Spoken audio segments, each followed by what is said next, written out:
نحمده ونصلي على رسوله الكريم اما بعد فاعوذ بالله من الشيطان الرجيم بسم الله الرحمن الرحيم رب اشرح لي صدري ويسر لي امري واحلل عقدة من لساني يفقهوا قولي رب زدني علما اللهم فقهنا في الدين اللهم انا نسألك حبك وحب من يحبك والعمل الذي يبلغنا حبك اللهم ارزقنا اخلاص الہی آمین۔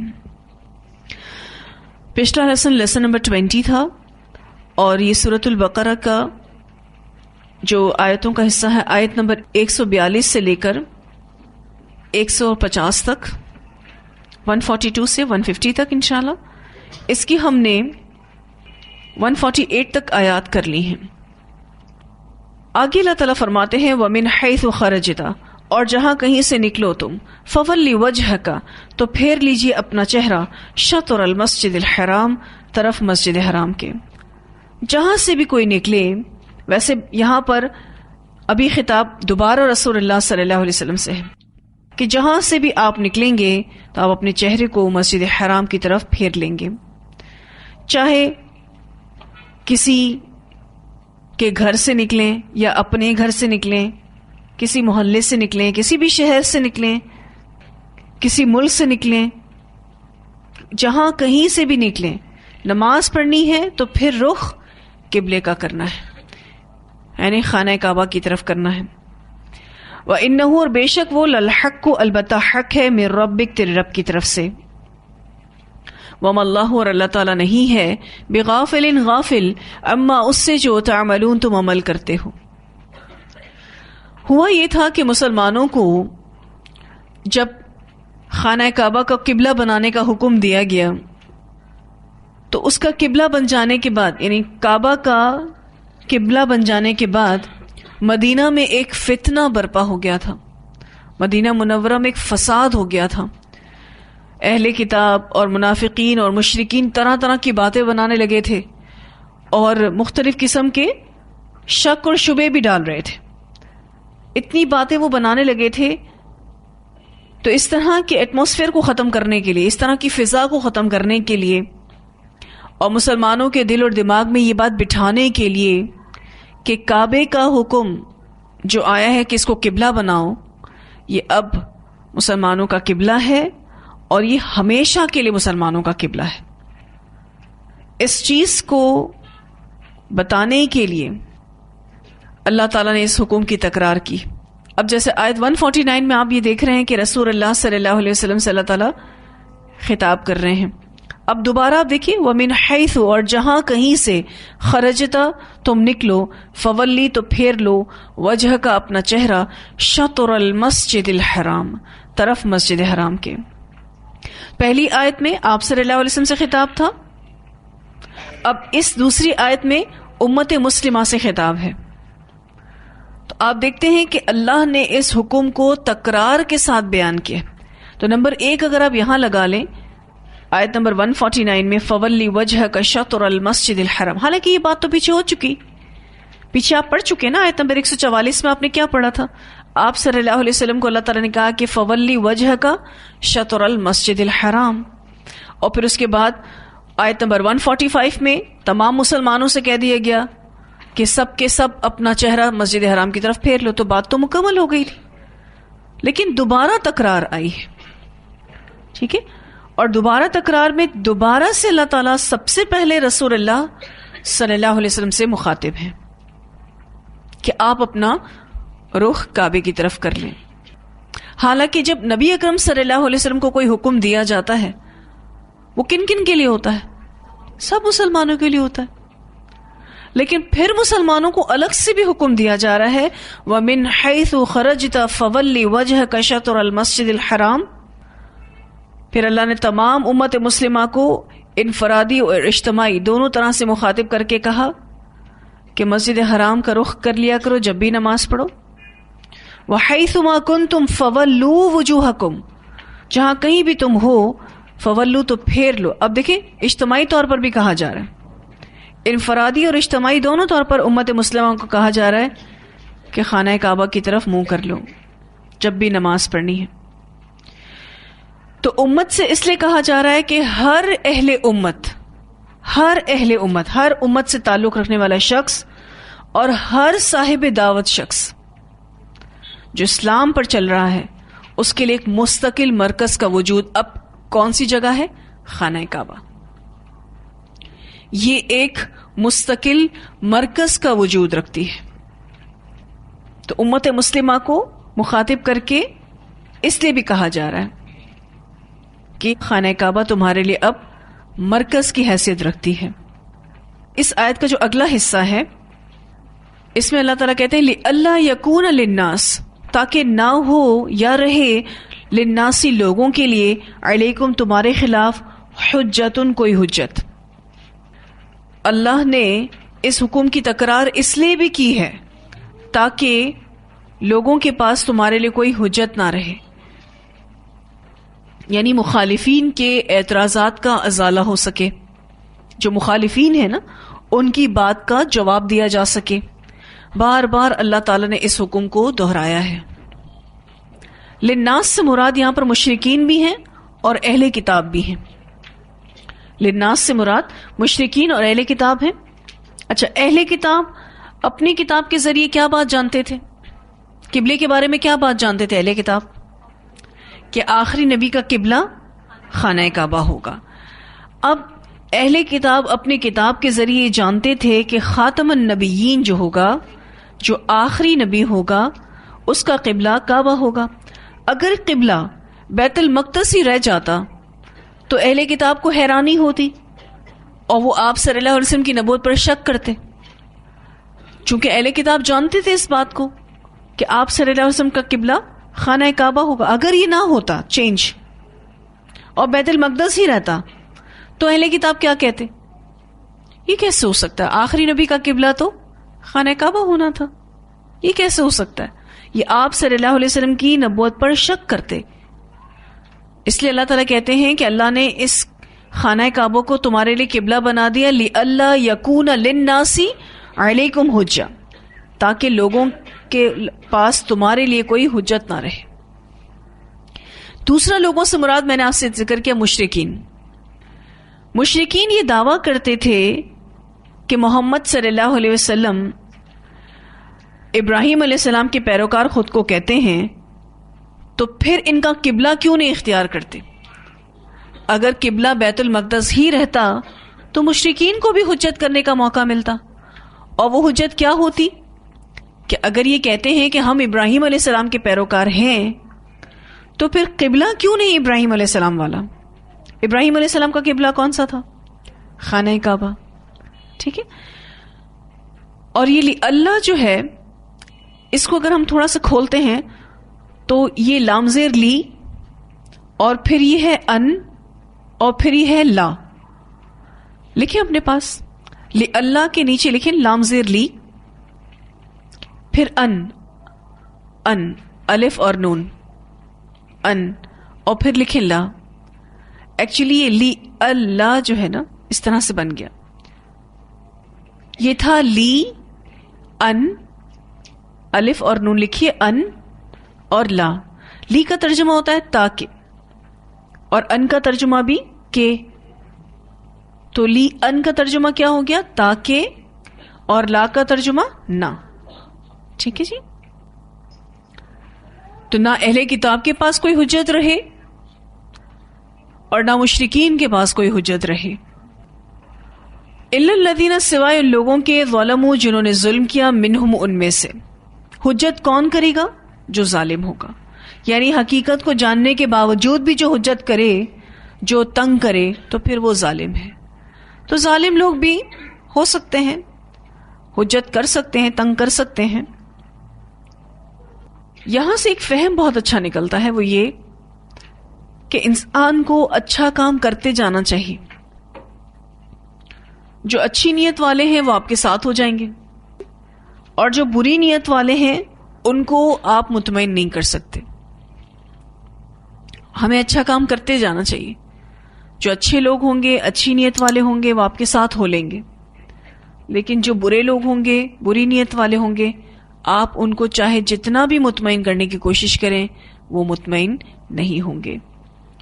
اور ایک اور بہت اچھی بات یہاں سے سمجھ آتی ہے کہ ہمیں اپنے عمل میں استقامت اور مضبوطی رکھنی چاہیے.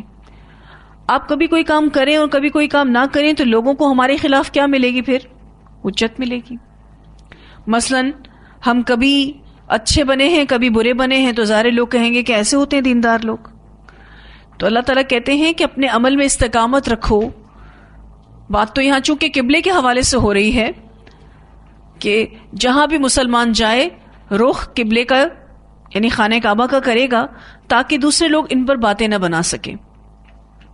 اب مستقل قبلہ خانہ کعبہ ہوگا تو فہم سے بھی ملتا ہے کہ جو بھی ہمارے عمل ہیں اس میں بھی ہمیں استقامت اختیار کرنی چاہیے, ہمیں مضبوطی اختیار کرنی چاہیے, ورنہ کہیں ایسا نہ ہو کہ ہم لوگوں کو اپنے خلاف کھڑا کر رہے ہوں.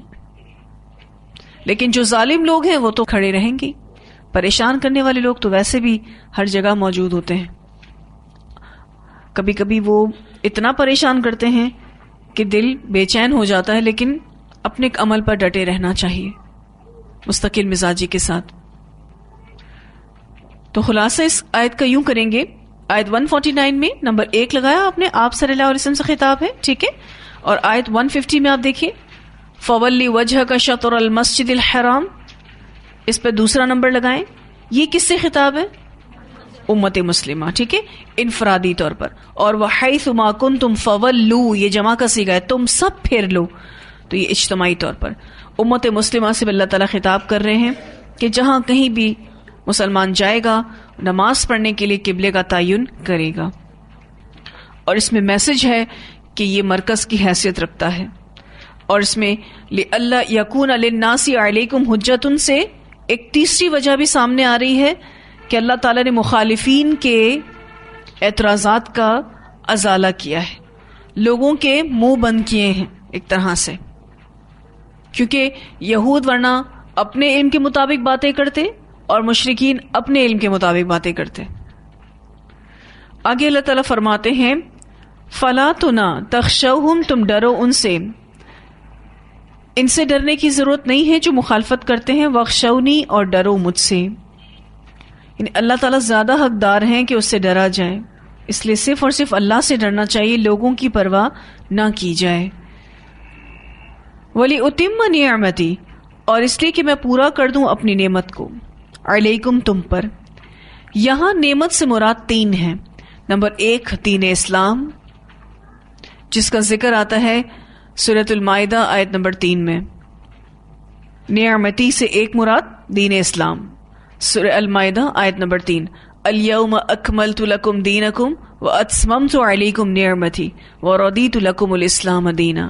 اس سورہ المائدہ کی آیت نمبر 3 ہے جس میں اللہ تعالیٰ فرماتے ہیں آج تمہارے لیے دین مکمل کر دیا گیا اور تمہارے لیے تم پر یہ نعمت اسلام کی نعمت مکمل کر دی گئی اور دین اسلام تمہارے لیے پسند کر لیا گیا.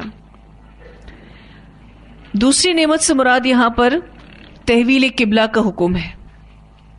یہ تحویل قبلہ کا حکم بھی نعمت ہے. اللہ نے خانہ کعبہ قبلہ دے دیا, یہ بھی نعمت ہے.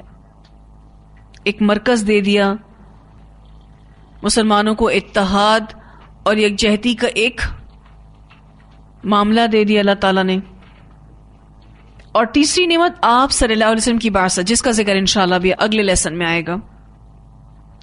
آپ صلی اللہ علیہ وسلم کی بعثت یعنی آپ صلی اللہ علیہ وسلم کا بھیجا جانا رسول بنا کے. وَلِأُتِمَّ نِعْمَتِي, اور اس لیے کہ میں پورا کر دوں اپنی نعمت, علیکم, تم پر, وَلَعَلَّكُمْ, اور تاکہ تم, تہتدون, تم ہدایت پا جاؤ. اس نعمت کو تم پر مکمل کیا جائے تاکہ تمہیں ہدایت ملے. وَلَعَلَّكُمْ تہتدون. تو یہاں الحمدللہ ہمارا یہ لیسن مکمل ہوا.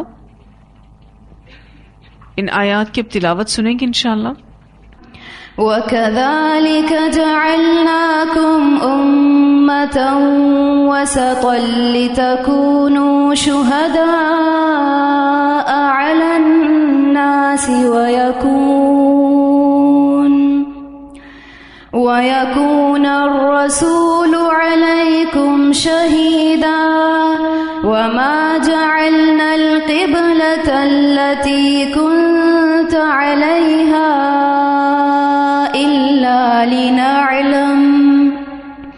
إلا لنعلم من يتبع الرسول ممن ينقلب على عقبيه وإن كانت لكبيرة إلا على الذين هدى الله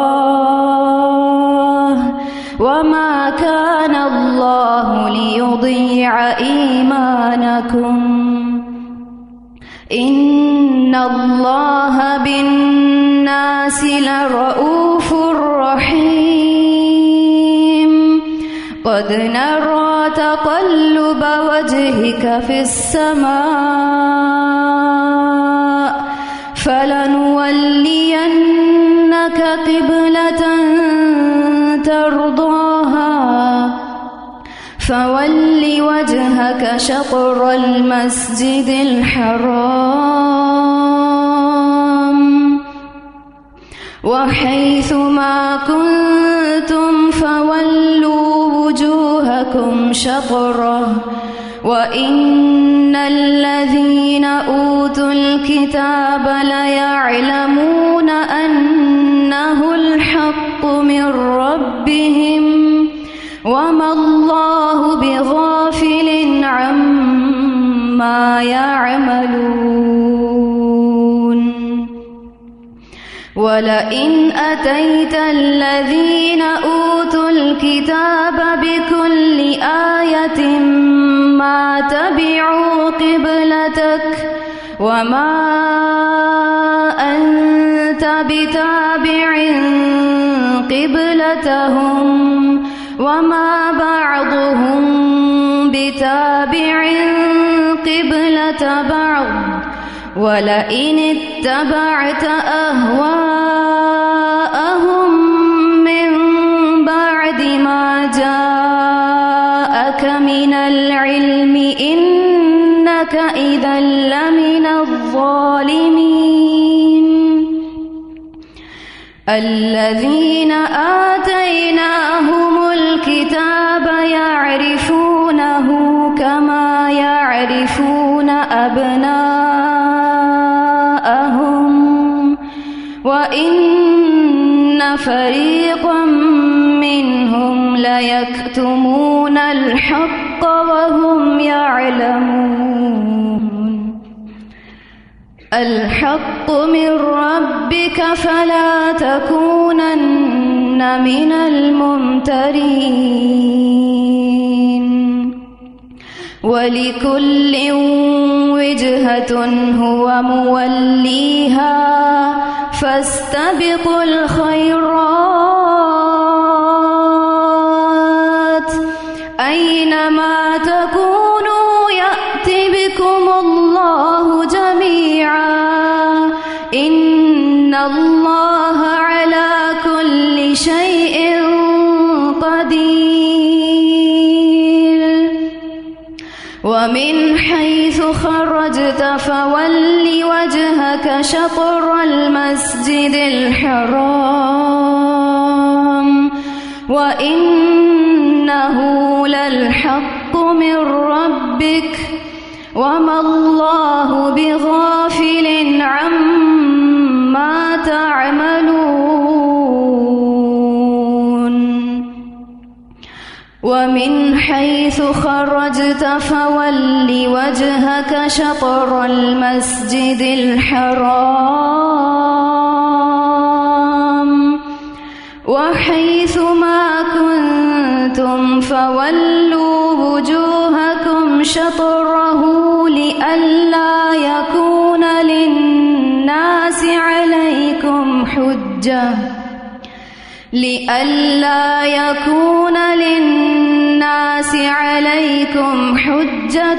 إلا الذين ظلموا منهم فلا تخشوهم واخشوني وَلِأُتِمَّ نِعْمَتِي عَلَيْكُمْ وَلَعَلَّكُمْ تَهْتَدُونَ. جی الحمدللہ یہ لیسن یہاں مکمل ہوا. وآخر دعوانا ان الحمدللہ رب العالمین. سبحانک اللہم وبحمدک نشہد ان لا الہ الا انت نستغفرک ونتوب الیک. سبحان ربک رب العزۃ عما یصفون وسلام علی المرسلین والحمدللہ رب العالمین.